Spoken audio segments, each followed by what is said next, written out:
Hey, you guys. Today I'm here to do Love and Hip Hop Season 9, Episode 6. Sorry it's late. I've been dealing with the migraine for the last couple of days, so I haven't been able to do any videos or anything. If you hear my background, it's my fan because I'm in my garage right now filming, so it's hot in here. So just excuse the sound. Just listen to me. That's all I'm saying. Anyway, so it starts off with KK, Scrap, and Cheyenne, where it left off last week or whatever, and where KK had told Scrap about Cheyenne the shooter. So he like, wait a minute, what did you just say? So KK was like, yeah, like she's been dating Shooter. And she was like, damn, I wanted to be the one to tell him. And I'm with Scrap on this one. Like, y'all had plenty of time to tell him if y'all really wanted to tell him. So I don't want to hear that. Especially when you say you've been dating this dude for 2 years. Because she was like, KK was like, she been dating him a year and a half. And she was like, a little longer than that. Like, okay, you proud, but you're still telling your brother that you didn't want to tell him and you want to be the one to tell him all this kind of stuff. Like, girl, please. So he is like, wait a minute, hold up. I hung out with him. I be with him. Like, what do you mean? Like, and when your brothers say that type of stuff, that means he have seen this dude up on other females. Are you aware of that? Because she acting like she the only one. So even KK lets her know, like, Shooter is is word on the street, like he dating, messing around with somebody else. And even, Scrap was saying, yeah. So she was like, who? He was like, you didn't want to tell me that y'all was dating, so it's not on me to tell you that who else he's messing with. I totally get that. And he was saying that how he don't think he gonna be able to trust Shooter, because if you couldn't tell him something like that and you've been keeping this from him, how can he trust your business dealing? I was like, I totally get that. So then we see the girl is going to buy a pregnancy test because, Bambi said she was pregnant. She thought, no, Bambi was sick. So the girls asked her, was she pregnant? And we all know that she's pregnant with a little girl. So they bought the test. They go home. They take, all the ladies is cool with taking the test with her so she don't feel like the only one. I thought that was cool. Hey, I was like, who buying it? I'm not buying some shit I already know the results. Like, hell no. But, production probably paid for it, so it is what it is. When they get to the house, or whatever, before they take the test, they get to the house, and, Spice is saying this stuff about she don't want to mess with Shekinah, and she got feelings about Shekinah. So they get to the house, Shekinah is there, and Shekinah is like saying hi to everybody, and she noticed that Spice is the only one that haven't spoke to her. So she like, what's up with that? Spice is still acting shady. I don't like a person that be, if you have a problem with me, just say it. Don't try to ignore me. Just fucking say it. But I'm not going to be like Shekinah that's going to keep questioning you, asking you. It is what it is. You don't speak to me the first time, it is what it is. But it was petty. It was so petty. Spice didn't want to be cool with her because Shekinah told her that she was going to help her look for a house, and she didn't. They're both busy, so maybe they schedules conflicted. I don't care. I don't know. I just thought that was a really stupid ass petty thing to do. I don't want to be your friend anymore because you tell me one thing, and then when I come to town, it's something different, especially when you don't live there. And then they have to schedule their time around you. No, boo-boo. It don't work like that. So, I don't know. I just thought it was a petty-ass argument. I don't know what Carly deal is with Shekinah. Maybe from last season, and they feeling some kind of way still from last season when Shekinah was getting on her, and Shekinah was supposed to have been cool with her and all that kind of stuff. But this is stupid. Like, I didn't understand what Carly's issue was with Shekinah, that she was so irritated by her. What else that happened? The ladies, and I do like when they had that serious talk, when they kind of, they just had a girls moment in the kitchen where She kind of let it be known that she had been in an abusive relationship. Spice had let us know that she hadn't talked to her baby daddy in like 3 years. I thought that was a really good relationship talk amongst the women. They was talking about that. They was calling it girls fix or some trip where they gonna fix their problems. I don't see that happening. Well, most of y'all having problems with Cardi, but y'all not addressing the shit. Y'all laughing over certain things. It is what it is. So I think y'all not fixing nothing, because when y'all get back home, some things are going to be brought back up. And I'm like, okay, why you didn't address it when you was at the cabinet and it was just y'all? That's how I feel. I don't feel like it was what it was. Even when they said that, and then even through the episode, they were still shading Shekinah or whatever and feeling some kind of way with her. So I'm like, what are y'all fixing? It was irritating me. But like I said, I do like the women's talk. I like how women get together and they try to say they gonna uplift each other. Because Shekinah was saying some real stuff to them when she was talking about how when women get together, it's always about a man. It's always about a man. It's not about you guys uplifting each other, doing stuff together, stuff like that. It always surrounds a man. So I get that part. What else happened? So, wait, they end up going to take the pregnancy test. I got my life when they told Sierra she was pregnant and she started boo-hoo crying. It wasn't that's what made me get my life. When they told her it was a prank, I fell out. But I was like, I don't play like that. Y'all, women, we don't want to play like that. We don't, especially when we ain't trying to have kids. Bitch, we don't want to play like that. But I thought it was fun. I thought it was in good fun. I thought it was, I was watching it with somebody and they was like, is this for real? I was like, yes, it's for real. And you know how it's for real? Because when she started crying, she didn't give a damn about her makeup was running, none of that stuff. I was like, oh no, she really, really cried. She really don't want to have no kids. But guess what, Sierra? You 30 years old.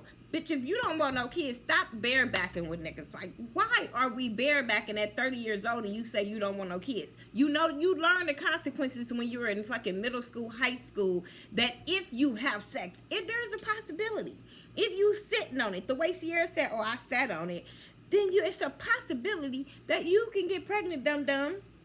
I'm just saying. You can't cry later because you're not in a stable relationship and it's not going the way you want to, but you sitting on it bareback. Like, that's dumb to me. Like, girl, whatever.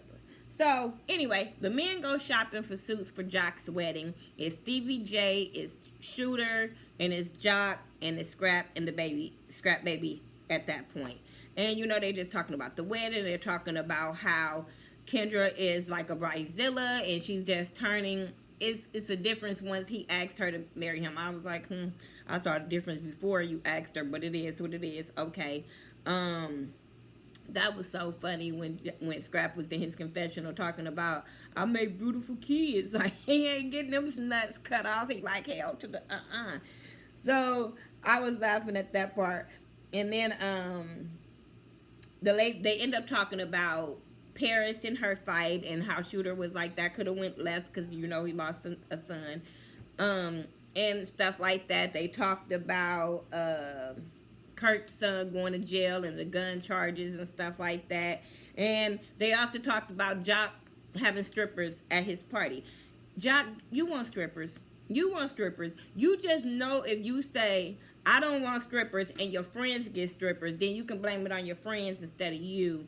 That's why he said he don't want strippers, because everybody know. Well, Jock probably already didn't have sex with most of the strippers. That's probably why he can't have none at his party. But we know you want some. Scrap end up coming, and, he give his highs to everybody, but he basically want to talk to Shooter about Cheyenne. So he pulled him to the side, and he asked him what's up. Shooter was deflecting. Shooter was so deflecting about, oh, well, we wasn't rocking like that at first. And like Scrap said, but we rocking now. You had plenty of time to tell me now. You know what I'm saying? But Shooter don't feel like it's that serious with Cheyenne, so he feel like shit. Ain't nothing to tell you. But like he said, he's been hanging with him, so that's the problem. So anyway, Scrap tells him that he don't know if he can trust him. He don't know if he can do no barbershop with him. Shooter just looked as stupid because he knew he was wrong and stood there, and it was what it was. Then we see the ladies end up going like ski tubing or something. That looked fun. They looked like they had fun. They was having a snow fight. It still wasn't fixing nothing, but it was what it was. Because, you know, she kind of was telling them about why Spice is, she don't understand why Spice is treating her the way she treating her and all this kind of stuff. And I'm like, this is stupid. Y'all ain't fixing shit. Especially when you going over to the side and talking about her when you could have been just saying, hey, what it is, why you still going, let's fix this. I thought we were here to fix this. Nope, ain't nobody gonna do that kind of stuff. They just gonna still go to the side and talk about it and keep the drama going. Anyway, what else? Oh, Sierra.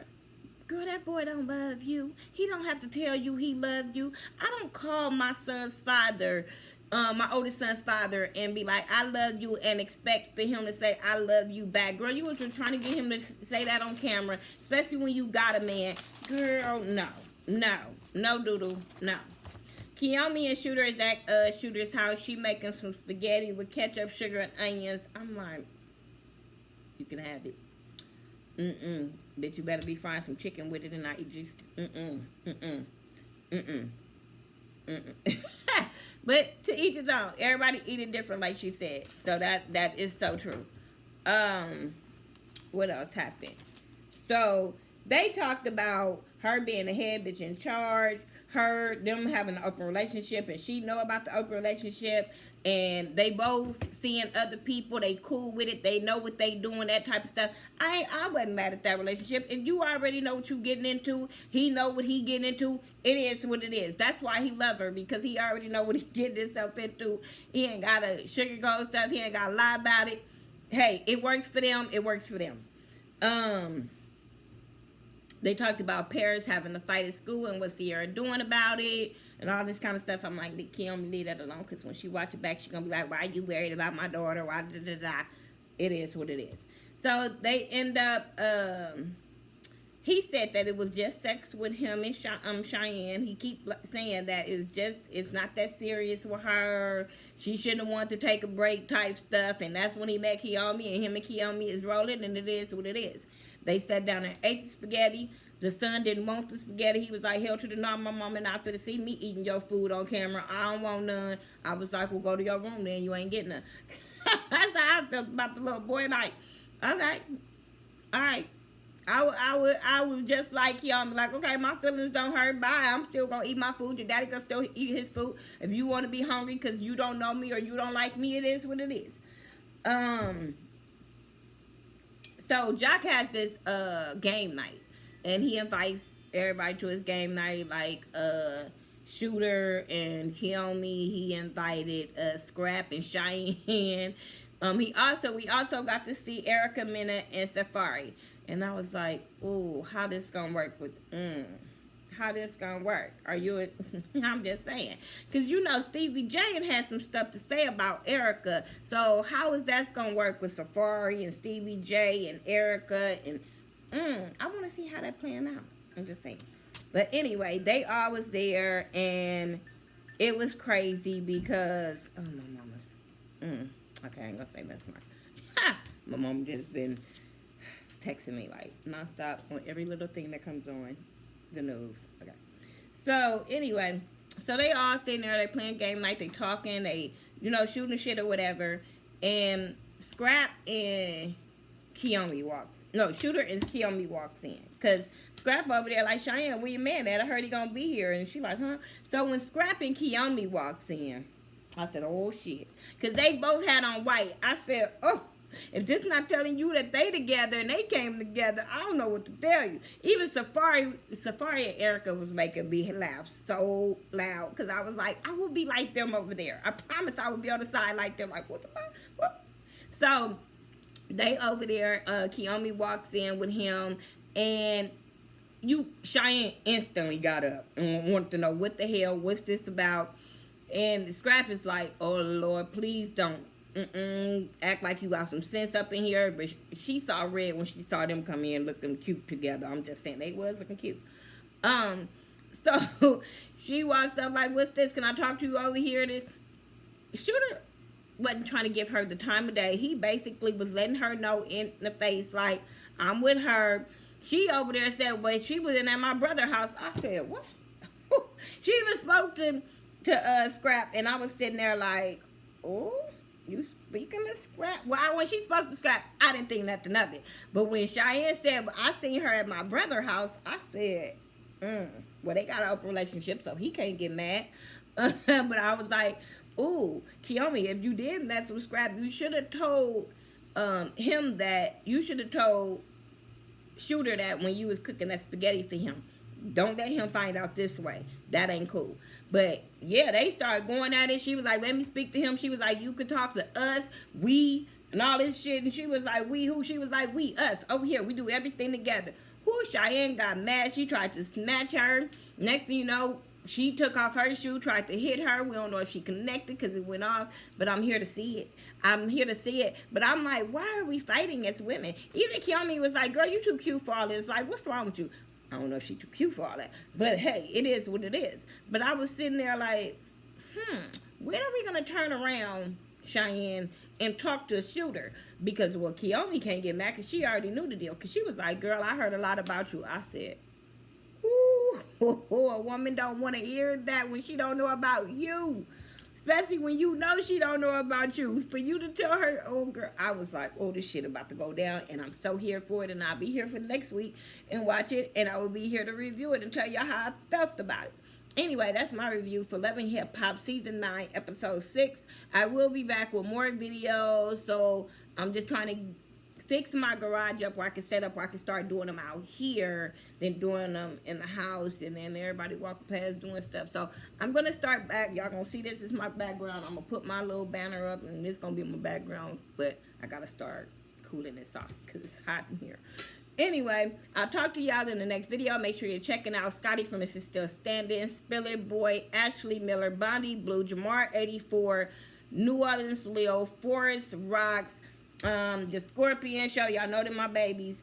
So yeah, check out my YouTube fam. Check out X April. I've been enjoying her live streams and I'm enjoying her. So because she's been giving us a lot of information, like as far as the stimulus packages and stuff like that. So check out X April channel. I am all about support and I'm all about shouting other YouTubers out. And I'm still getting my list together of YouTubers to shout out, some of my subscribers that I want to shout out. I'm still getting that list together. It's coming, it's coming. And I'll talk to y'all in the next video. Peace.